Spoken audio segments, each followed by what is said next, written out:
ಬೇರೆಯವ್ರನ್ನ ಪ್ರಶ್ನೆ ಮಾಡ್ತಾರಂತೆ ಹೋಗಿ, ಯಾರು ಗಣಿ ಮತ್ತೆ ಭೂ ವಿಜ್ಞಾನಕ್ಕೆ ಇಲಾಖೆಯ ಅಧಿಕಾರಿಗಳು. ಇಲ್ಲೇನು ಮಣ್ಣು ತಿಂತಿದಾರ ಅವರು?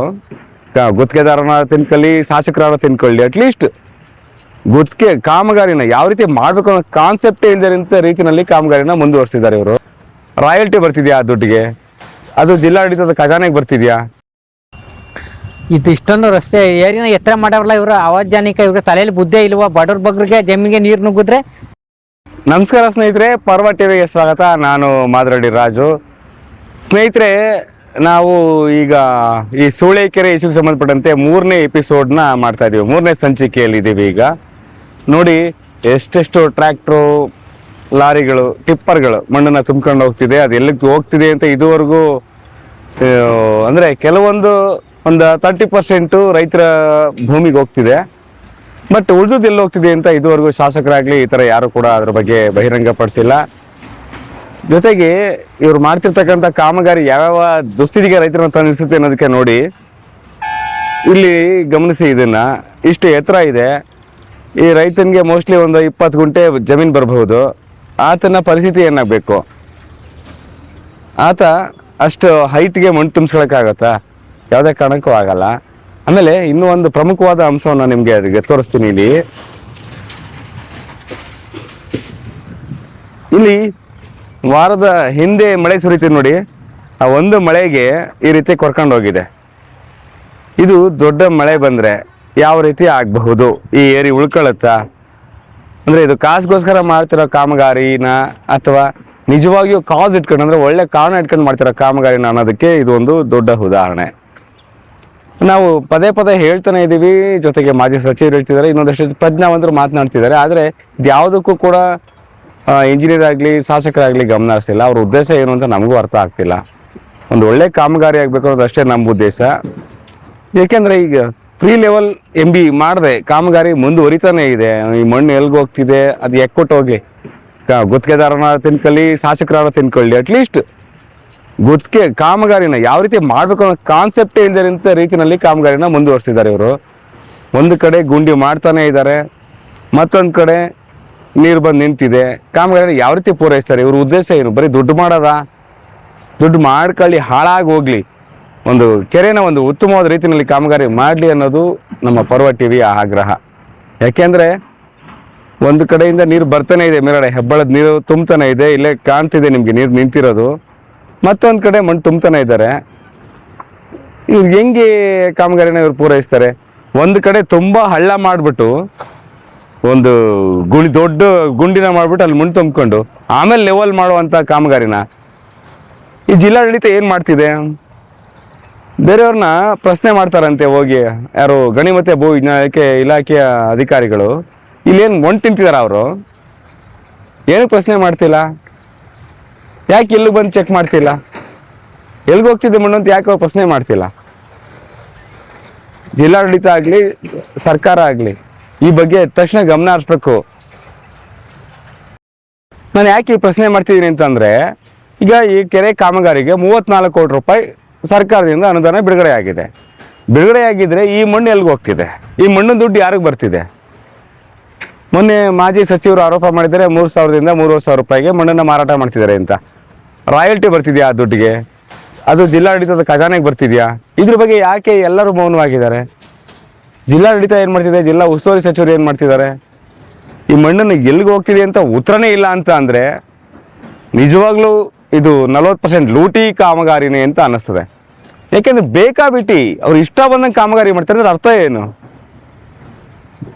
ಒಂದು ಕಾಮನ್ ಸೆನ್ಸ್ ಇಲ್ಲದೆ ಕಾಮಗಾರಿ ಮಾಡ್ತಿದ್ದಾರೆ. ಜಿಲ್ಲಾ ಉಸ್ತುವಾರಿ ಸಚಿವರಾಗಿರ್ತಕ್ಕಂಥ ಇವತ್ತು ಚಲರಾಯಸ್ವಾಮಿ ಏನಿದ್ದಾರೆ, ಇವರು ನಾವು ಮೊದಲು ಆರಂಭಿಸಿದ್ದು ಕಲ್ಪನೆ TV ಅಂತೇಳಿ ನಮ್ಮ ಕಚೇರಿಗೆ ಬಂದು ಹೇಳಿದರು. ತುಂಬ ಸಭ್ಯಸ್ಥ ರೀತಿಯಲ್ಲಿ ಮಾತನಾಡಿದರು. ಮಂಡ್ಯ ಜಿಲ್ಲೆನ ಉದ್ಧಾರ ಮಾಡಲಿಕ್ಕೆ ನನಗೆ ಅಧಿಕಾರ ಕೊಟ್ಟರೆ ಮಾಡ್ತೀನಿ, ಇಲ್ಲಾಂದರೆ ಬೇರೆ ಯಾರಿಗಾದರೂ ಮಾಡೋರಿದ್ರೆ ನಾನು ಬಿಟ್ಬಿಡ್ತೀನಿ ಅಂತ. ಇದೇ ನಾವು ಉದ್ಧಾರ ಮಾಡೋ ರೀತಿ. ಚಲರಾಯಸ್ವಾಮಿ ಅವರೇ, ನೀವು ಖರ್ಚು ಮಾಡಿದ್ದೀವಿ ಅಂತೇಳಿ ಲೂಟಿ ಮಾಡೋಕ್ಕೆ ಬಿಟ್ಟಿದ್ದೀರಾ? ಏನಿದು ಅರ್ಥ? ಒಂದು ಕಾಮನ್ ಸೆನ್ಸ್ ಬೇಡವಾ? ಒಂದು ಪ್ಲ್ಯಾನ್ ಇಲ್ಲದೆ ಹೆಂಗೆ ಬೇಕಾಬಿಟ್ಟು ಕಾಮಗಾರಿ ಮಾಡ್ಕೊಂಡು ನಿಂತಿದ್ದಾರೆ ಅಂತ ಅಂದರೆ ನಿಮ್ಮ ಉದ್ದೇಶ ಏನು? ದಯವಿಟ್ಟು ಅದನ್ನು ಜನಕ್ಕೆ ತಿಳಿಸಿ. ಜನಗಳು ಮಾತಾಡ್ತಿಲ್ಲ ಅಂತ ನೀವು ಅಂದ್ಕೊಂಡಿರ್ಬೋದು. ಜನಗಳು ಕ್ಯಾಕಷ್ಟು ಹುಗಿತಿದ್ದಾರೆ, ಬಟ್ ಡೈರೆಕ್ಟಾಗಿ ಮಾತಾಡೋಕ್ಕೆ ಆಗ್ತಿಲ್ಲ. ಯಾಕಂದ್ರೆ ನೀವು ಬೇರೆ ಬೇರೆ ರೀತಿಯಲ್ಲಿ ಅಟ್ಯಾಕ್ ಮಾಡ್ಸಿರಿ ಅಂತ ಜನಕ್ಕೆ ಗೊತ್ತು. ಪೊಲೀಸು ಅವರು ಇವರು ಸುಮ್ಮನೆ ಇದೇ ರೀತಿ ಎಲ್ಲ ತೊಂದರೆ ಕೊಡ್ತೀರ ಅನ್ನೋ ಕಾರಣಕ್ಕೆ ಜನ ತೆಪ್ಪಗಿದ್ದಾರೆ. ಬಟ್ ಜನರ ಶಾಪ ನಿಮ್ಮನ್ನ ತಟ್ಟುತ್ತೆ, ಯಾವುದೇ ಕಾರಣಕ್ಕೂ ನಿಮ್ಮನ್ನ ಸಂಸಲ್ಲ ಜನ. ಅದಕ್ಕಿಂತ ಹೆಚ್ಚಾಗಿ ನಾನು ಇನ್ನೊಬ್ಬರ ಬಗ್ಗೆ ಮಾತನಾಡಬೇಕು.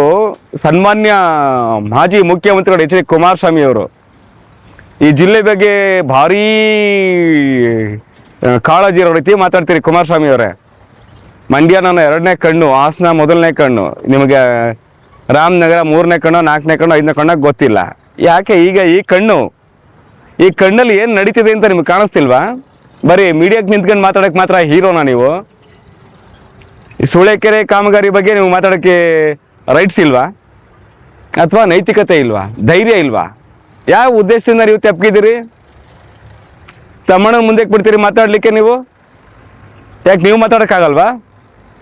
ಒಂದು ಕಾಮಗಾರಿ ಯಾವ ರೀತಿ ನಡಿಬೇಕು ಎಲ್ಲ ಐಡಿಯಾನೂ ತಗೋತೀರಿ, ಏನೇನಿದೆ ಮಾಹಿತಿ ಎಲ್ಲ ತಗೋತೀರಿ. ಈ ಕಾಮಗಾರಿ ಬಗ್ಗೆ ಯಾಕೆ ನೀವು ಮಾತಾಡ್ತಿಲ್ಲ? ಮದ್ದೂರು ಜನ ನಿಮ್ಗೇನು ಅಲ್ವಾ? ಮಂಡ್ಯ ಜಿಲ್ಲೆಯ ಇದು ಕರ್ನಾಟಕ ರಾಜ್ಯದ ಒಂದು ಪ್ರಮುಖ ಕೆರೆ. ಈ ಕೆರೆನೆಲ್ಲ ಇಷ್ಟೊಂದು ಅಧ್ವಾನ ಮಾಡ್ತಿದ್ದಾರೆ ಅಂತಂದರೆ ನೀವು ಯಾಕೆ ತೆಪ್ಪಗಿದ್ದೀರಿ? ನಿಮ್ಮ ಉದ್ದೇಶ ಏನು? ಅಂಡರ್ಸ್ಟ್ಯಾಂಡಿಂಗಾ? ಮ್ಯೂಚುವಲ್ ಅಂಡರ್ಸ್ಟ್ಯಾಂಡಿಂಗಾ ನಿಮಗೂ ಕಾಂಗ್ರೆಸ್ನವ್ರಿಗೂ? ಮ್ಯೂಚುವಲ್ ಅಂಡರ್ಸ್ಟ್ಯಾಂಡಿಂಗ್ ಇಲ್ಲ ಅಂತನಾದರೂ ಹೇಳಿ, ಇದ್ದರೆ ಅದನ್ನಾದ್ರೂ ಒಪ್ಕೊಬಿಡಿ. ತಪ್ಪಿರ್ತೀವಿ ನಾವು ಮೀನ್ಸ್ ಜನ. ದಯವಿಟ್ಟು ನೀವಾದರೂ ಬಾಯಿ ಬಿಡ್ರಿ. ಸುಮ್ಮನೆ ಮಂಡ್ಯ ಜನ ಗೆಲ್ಸಿದ್ರು ಸೆಂಟ್ರಲ್ ಮಿನಿಸ್ಟರ್ ಆಗ್ಬಿಟ್ಟಿದ್ದೀನಿ, ನಾನು ಏನೋ ಮಾಡ್ತೀನಿ, ನೀವು ಅದು ಏನಾರು ಮಾಡ್ತೀರಾ ಬಿಡ್ತೀರಾ ಎಕ್ಕುಟ್ಟು ಹೋಗ್ಲಿ. ಅಟ್ಲೀಸ್ಟ್ ಇದ್ರ ಬಗ್ಗೆ ಏನಾರು ಮಾತಾಡಿ.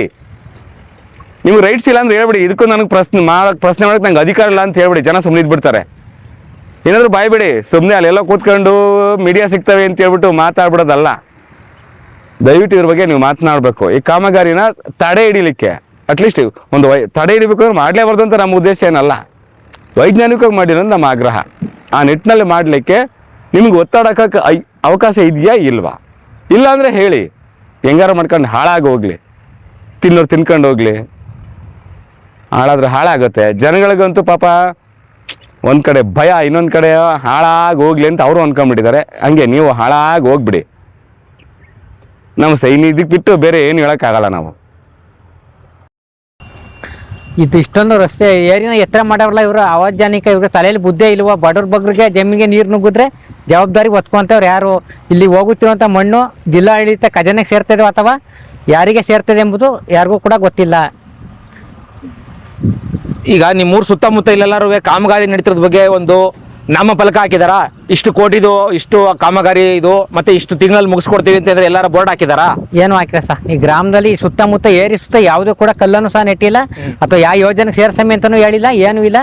ಇದ್ರ ಬಗ್ಗೆ ಬೋರ್ಡು ಇಲ್ಲ, ಯಾರು ಇದ್ರ ಬಗ್ಗೆ ತಲೆನೂ ಕೆಡಿಸ್ಕೊತಾ ಇಲ್ಲ.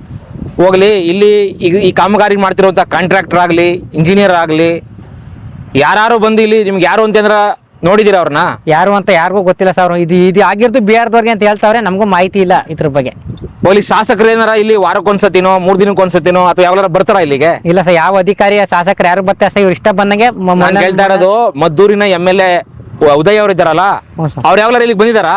ಇಲ್ಲ ಸರ್, ಅವ್ರು ಇಲ್ಲಿಗೆ ಬಂದಿಲ್ಲ ಸರ್. ಒಂದ್ಸತಿನೂ ಬಂದಿಲ್ಲ ಇಲ್ಲಿಗೆ? ನಮ್ಮ ಸೂಳೆಕೆರೆ ಮನೆ ಹತ್ರ ಬರ್ತಾರೆ, ಹೋಗ್ತಾರೆ ಅಷ್ಟೇ. ಸುತ್ತ ಯಾವುದೇ ಕಾರಣಕ್ಕೂ ವೀಕ್ಷಣೆ ಮಾಡ್ತಾ ಇಲ್ಲ ಅವರು. ರಸ್ತೆಯಲ್ಲಿ ಸಾರ್ವಜನಿಕರು ಓಡಾಡಕ್ಕೆ ಫುಲ್ ತೊಂದರೆ ಆಗ್ತೈತೆ.